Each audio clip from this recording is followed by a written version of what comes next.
Hey everybody, good day. Welcome to another episode of the OIG Roundtable. Here with my two partners in crime, as always, Wade McFall, retired assistant special agent in charge.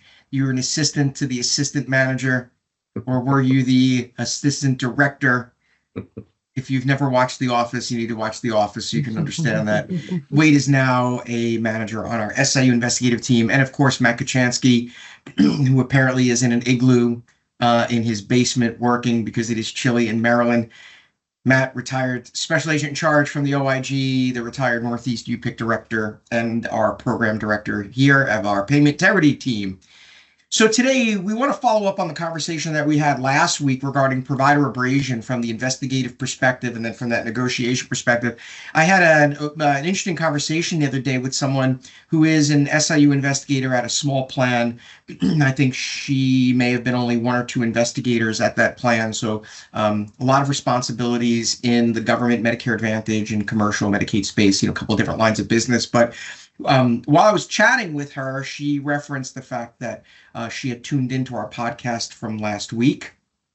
And so many of the things that we talked about resonated with her relative to the whole premise of where that provider abrasion issue comes from. And she deals with that on a very regular basis and thought that it was pretty interesting that it was commonplace in the industry.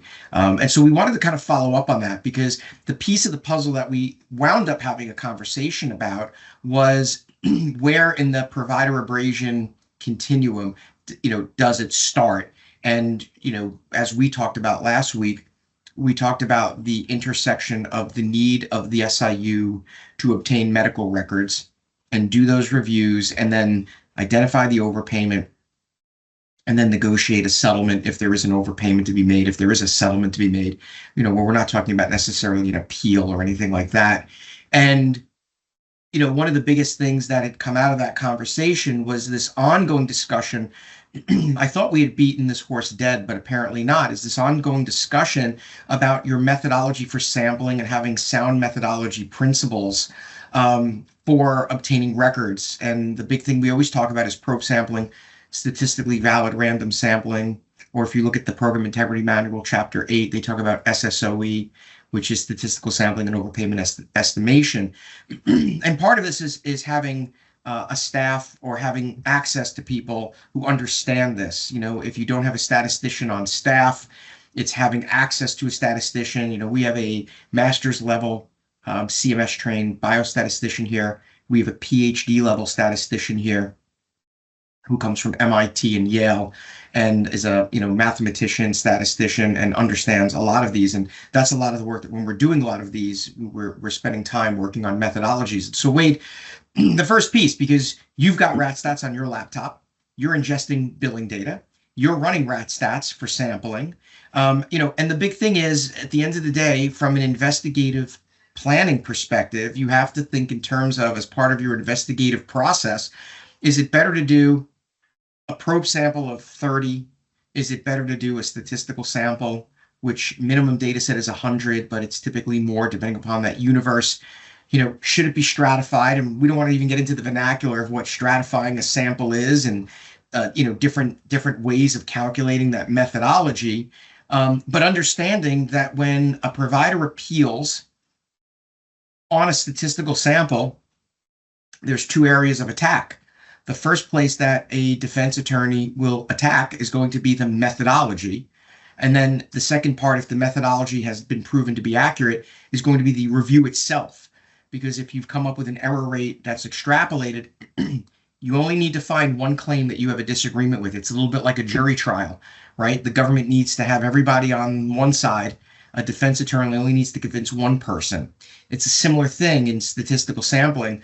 The defense only needs to, the provider appealing that audit only needs to find an issue with one claim, because that puts the entire sampling error rate into a tizzy. So Wade, it's a lot to unpack, but I don't want to go crazy with this, but certainly as part of that investigative planning, your case planning, your case, how you're doing your case, a lot of that is going to include a discussion about what is a sound methodology, whether it be a probe sample, statistical sample, and at what point does Wade have to realize that this is not Wade's lane anymore.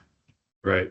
Yeah, there's two key ideas there to unpack that are very important. One is to, as the investigator, to have a thorough understanding of kind of the whole process and the theory behind the sampling, know the difference between a probe and a random stratified sample, and when you would use those, as you said. But really the key is to know when it is out of your lane. Like for example, I used rat stats. I took rat stats training back in the early 90s and worked with it with the OIG. But at that point, I didn't run rat stats myself. I had a good understanding of why we used it and how we used it. But when I needed a rat stats sample, I went to our Office of Audit because those auditors had more experience with it than I did. So I would get a sample, I would explain what I want, and I would get a sample from them and then work with it. Now in the SIU work, I'll actually run the samples using rat stats. I have a good understanding of why we do it, how we do it, what's the purposes, the end result, what you're looking for. But when you get to the point, as you were saying, where it's an audit and they're questioning the methodology, that's beyond I can't answer to that. I answer to why we're using it, how we use it, that type of thing. But when we get into I'm not a statistician, when we get into that level of needing explanation, I have to back off and go to our experts that we have. And I think that's as important as, well, it's more important to know that as opposed to trying to fake it till you make it and start, even if you have a somewhat of an understanding, you kind of think, at that point, it's if it's beyond your level of expertise, you have to pass it on to the statisticians and have them come with the true, accurate, thorough answers as opposed to kind of winging it and hoping you can get by. So it's, as much as anything, it's knowing what your limitations are, work within your limitations as far as generating that sample, knowing why you have the sample, relating it to what your end goal is. Maybe it's a probe sample, maybe it's a statistical sample, but keep your use of that sample and the whole process within your expertise and know when you have to pass it on.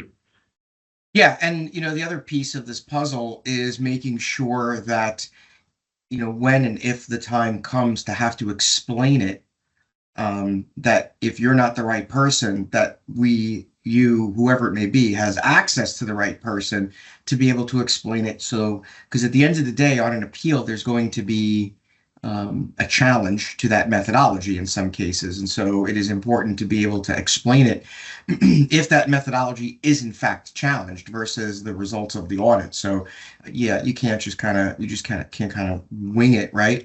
And so Matt, now we get to the next piece, which is from a management leadership position. Some of the frustrations that I've heard from people that we talk to in the industry are either a combination of lack of buy-in by leadership for this kind of level of expertise. And again, you don't always need a master's level statistician. You don't always need a PhD level statistician. What you do need is a master's level statistician or a PhD level statistician when you have a case that might have levels of complexities or what have you. And again, this whole premise of a penny wise and a pound foolish isn't going to go very far. Right. Yeah, let's take this back one step. I want to go follow up on Wade's stuff, both from a management point of view and from a provider abrasion point of view, because that was the germ of this. Every SIU has a continuum of remedies available to them, and it's up to the manager and the investigator, based on the facts of the case, the allegation, what the data is saying, the program integrity history of the provider that they're looking at, the types of issues that they're looking at, as to what remedy to use. So when you get that allegation, a manager's got to know what's the end game here. Do we want this provider to stay in and educate them, or do we want them to know that they've done something wrong and ratchet this thing up to where it's not punitive, but at least they understand they have to change their behavior? And I think, and you've got a continuum of remedies to do that. You have education letters. You've got a small probe sample to show them, as part of the education. Here's a small overpayment. Learn from this. Check them again in 6 months. if they've, if there's a history with those people, or it's a large, not technical error, but something pervasive in the data that's showing you that they might purposely be doing this, then you start looking at the stratified samples and perhaps prepays and things like that, and you tailor those remedies to the provider, so you're not shooting the bunny with the elephant gun. It's causing provider abrasion, because why are you hitting me for 500 line items when it's a technical issue that's a mistake? It's a mistake. So you don't want to do that. The second Matt, part of that is that a little bit of that is coming from the vetting process. Like, what's the allegation here? absolutely.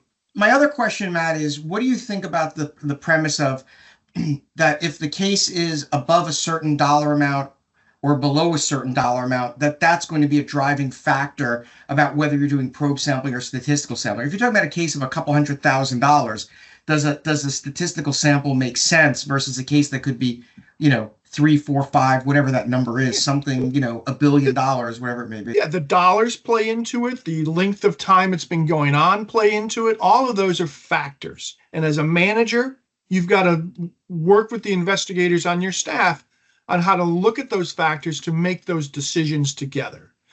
But to your point then, for each of those remedies, for each of those methodologies, whether it be a probe sample, whether it be the statistical sample, you need to have in place a consistent process and method for effectuating them. You can't treat one probe sample differently from another one. It's got to be done the same way. The facts may be different, the claim types might be different, but your process has to be the same to be defensible. No, and that is, for statistical sampling, it's even 10 times higher than that, because the methodology is the key to any type of appeal, as you said. So, having rat stats is great, but rat stats by itself being used by an investigator to do a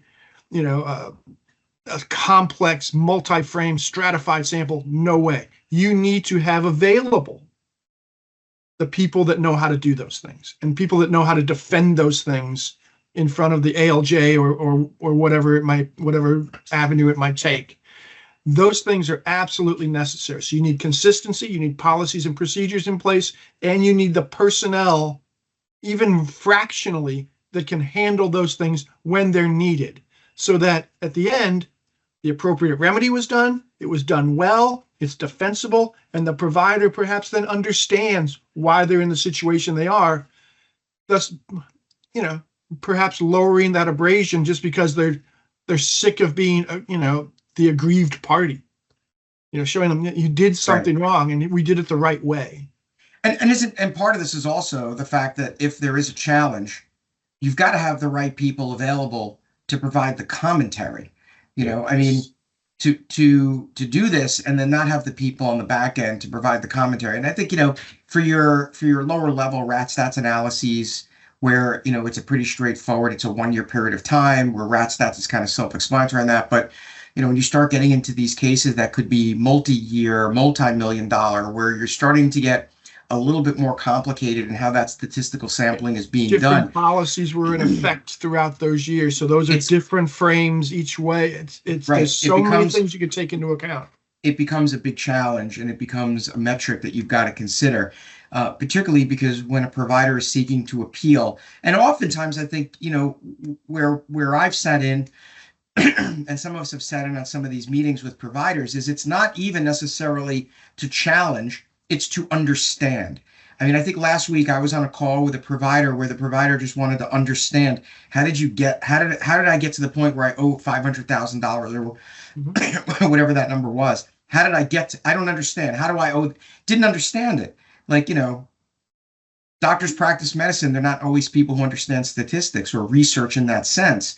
So that becomes a piece of the puzzle, is to be able to find people who have the ability to articulate how you got from point A to point B in a short period of time and got to this, because it's going to go from requesting records to an overpayment letter within a short period of time, right? So you have to be able to get to that. So Wade, I want to go back to you for the last word, because what winds up happening is Matt is sitting in his ivory tower managing things and not kind of in the weeds.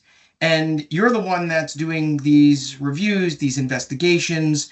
You're that line person, and having the ability to have that conversation. And we talked about this last week. Control the conversation, not control the narrative, because the narrative is what it is, but it's the conversation. What are some of the areas where you think that investigators need to really be sharp? Where are the areas where, when you're getting ready for these meetings, what's the investigator got it like back of the hand? They got to know this stuff. Well, I think the first thing is to do, as much research as you can, so you're prepared for, kind of predict the questions that you're going to have to answer, and do the research so you can have answers to those questions. But even more so, this is kind of going back to what we were saying before, as much as, or even more so than knowing the answers, is knowing when you don't know the answer or where to go for the answer. So, brush up, and so you're able to answer as much as possible, do your research. But again, going back to the don't try and fake it till you make it. If you don't know, say, it's just like when you're testifying. If you don't know, don't make some stuff up. Say, I don't know that.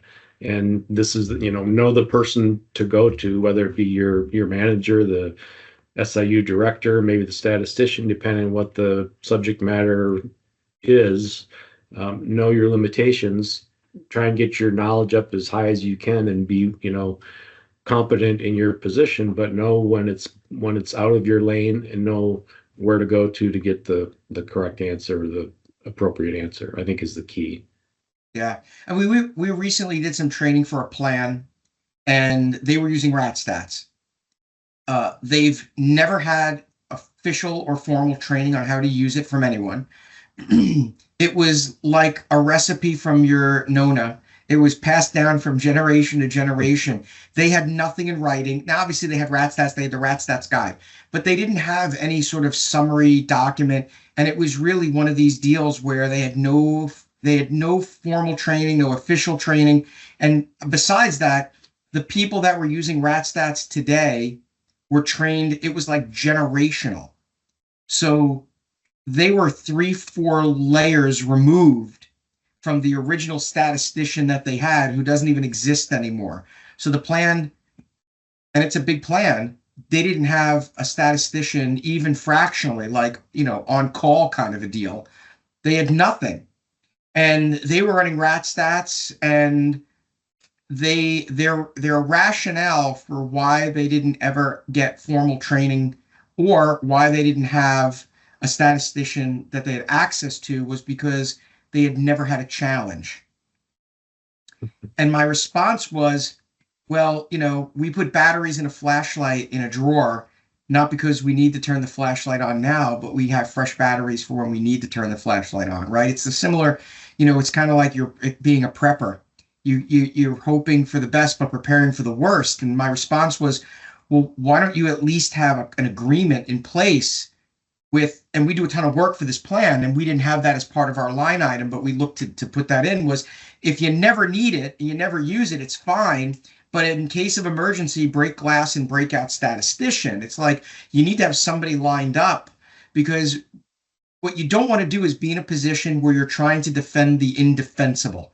And the problem, unfortunately, as a society we run into, is people want to take a position, and even if that position is 100% wrong, try to fight to the death to defend a position. There's the humility is just, we're kind of gone from that, right? If there's a mistake, you got to own up to that mistake, because it's, in the end, it winds up being very bad. If you have a mistake in something, and the provider seeks to take that to the mat, what you've done collaterally is you've now put out into the public realm your exposure and weakness.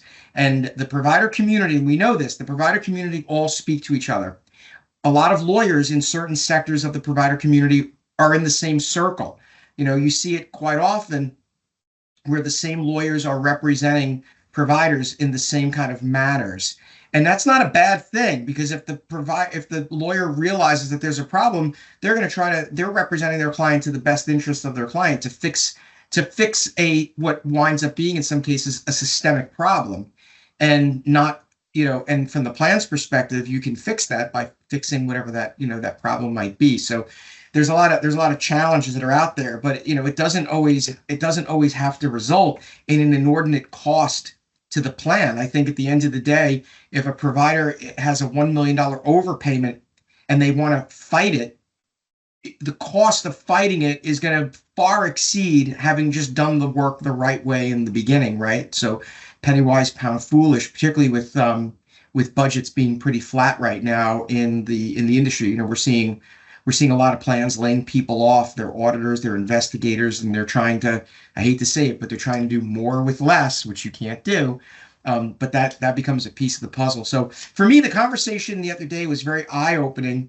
In part, I was very appreciative of the fact that this individual, had a lot of comments to make about our discussion last week, but it really did spark a whole other set of conversation. And I think we're probably going to continue to have those conversations. So as always, complicated issues. The SIU space is very complicated, and anybody who thinks that it's not should kind of revisit what they're doing, because it is a very complicated. The moving parts are inordinate and ever changing, and priorities change and all of that. So we just got to keep focused on what the mission of the SIU is. So important stuff. As always, good to see you guys. Good to get insights from both of you. Stay warm through the rest of the winter. Thanks to everybody who's tuning in to our LinkedIn Lives. We just had one the other day, with Gene Stone, National Treasure Gene Stone. If you missed it, you can catch it on our YouTube channel, Spotify, our website. We've got it all up there, our YouTube channel.